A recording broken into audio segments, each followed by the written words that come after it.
Thierry, 39 ans, est un dynamique chef d'entreprise. Après une longue période de solitude, il se décide enfin à prendre sa vie en main et s'inscrit à Eurochallenge. Svetlana, quant à elle, exerce à 33 ans la profession de chef de chorale. Suivant l'exemple d'un couple heureux récemment formé grâce à Eurochallenge, elle prend la même orientation que Thierry.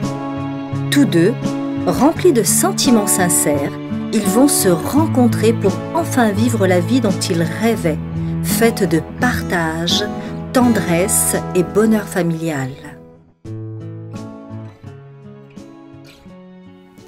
Не слышны в саду даже шорохи, все здесь замерло до утра. Если б знали вы, как мне дороги подмосковные вечера. Nous sommes aujourd'hui à l'agence de Lille. Je suis Anne Muser, directrice d'Eurochallenge, fondatrice d'Eurochallenge. Et nous recevons Thierry, qui est artificier de métier, et Svetlana, qui est chef de chorale. Et c'est vrai qu'ils sont mariés maintenant depuis 7 ans, puisque nous nous sommes mariés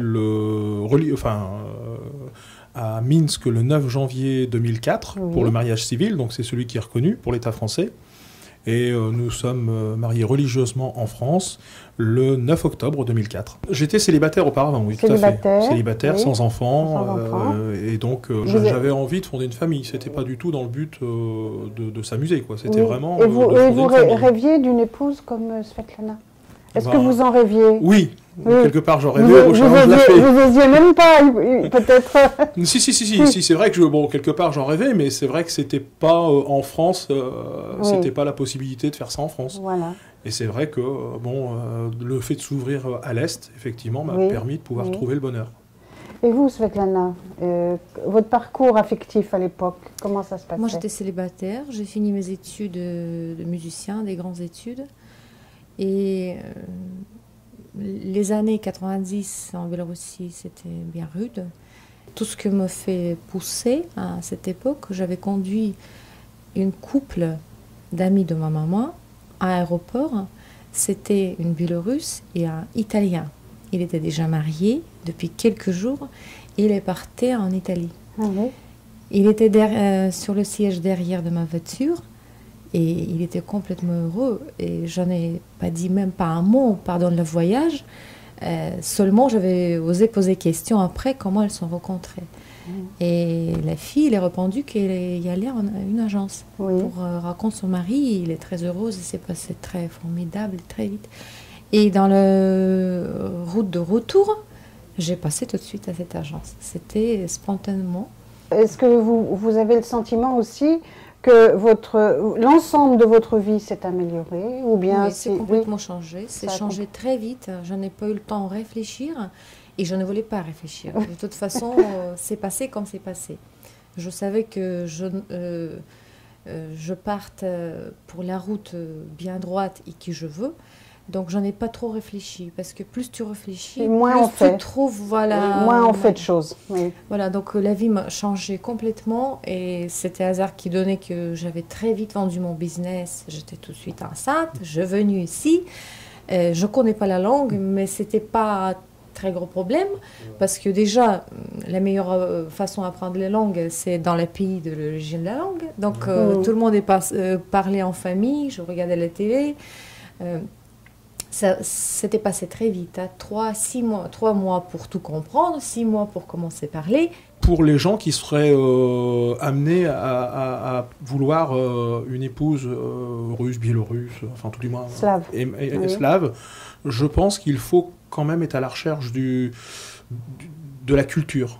Il ne faut pas refuser la culture de l'autre, parce que c'est très important. Moi, je sais que je suis très heureux de repartir en Biélorussie. C'est toujours pour moi un moment particulier. D'ailleurs, quand j'arrive à Minsk avec mes beaux-parents, à l'aéroport ou lorsque j'arrive, Minsk. Bon, et ça fait du bien, quoi, je veux dire. Ça fait du bien de sentir. Il y a des senteurs, il y a des choses qui... Bon, puis il y a des principes, parce que c'est une culture très très riche, et c'est très bien de s'en imprégner. D'ailleurs, nos enfants vivent dans les deux cultures, baignent dans les deux cultures. Moi, je pense que, bon, alors c'est une chance, c'est vrai, d'avoir rencontré une certaine époque de notre vie Eurochallenge qui a permis de faire des rencontres, mais il faut que ces rencontres continuent. Mais de toute façon, la vie est tracée. Tout à fait. Et ça fait partie du destin. Ça fait partie du destin. Lors des repas, moi je constate que lors des repas en France, c'est ce que nous faisions un petit peu la remarque. On boit, on mange, on raconte chacun nos histoires, et ça se termine là. Il y a un plus, et c'est moi je commence à prendre cette habitude, c'est qu'il y a un plus en Russie, c'est bien rare les repas de fête qui se terminent sans chanson. Et c'est toujours, en fait, un jour de fête, et on ne boit pas pour boire, on ne mange pas pour manger, c'est un plus, quoi. Le repas, c'est un plus, mais après, il y a une fête, il y a un vrai côté festif au repas. Et puis cette façon de faire des toasts, voilà, tout à fait, tout à fait. Ça, c'est quelque chose de très typiquement slave. Voilà, la personne qui veut vraiment épouser une personne slave, je pense qu'il faut épouser également la culture. Mais c'est avec joie. Cette petite tranche de vie, là, c'est avec grande joie. Qu'on a plaisir à partager avec vous, ça nous a fait très plaisir. Nous, ça nous fait le même plaisir. Et puis, c'est vrai que dans l'avenir, c'est intéressant d'avoir des nouvelles les uns des autres. Mais c'est ce que nous apprécions de Rochallenge, justement, c'est qu'on ne nous laisse jamais tomber. Il y a toujours un suivi. C'est une grande famille. Et c'est vrai que c'est plus facile pour nous de faire des petites invitations, des petites fêtes comme ça. Bien sûr, bien sûr. Parce que maintenant, il y a beaucoup de monde à Eurochallenge. Bien sûr. C'est des milliers de couples, des milliers de familles formées. Depuis 16 ans, voilà. Et on ne peut plus faire une fête comme on l'avait fait en l'an 2000 parce qu'il y a trop de monde. Non, oui. Donc des petits comités comme ça, on peut mieux discuter les uns avec les autres, partager, faire part de nos expériences et de nos désirs. C'est aussi ça. Mais ce qui est bien, c'est justement ce côté-là, le fait que ça ne soit pas que commercial, qu'il y a une vraie relation humaine derrière. Oui, bien sûr. C'est des sentiments. C'est des sentiments. Voilà. On se sent accueilli et suivi, c'est bien. Merci à vous. Merci à vous aussi.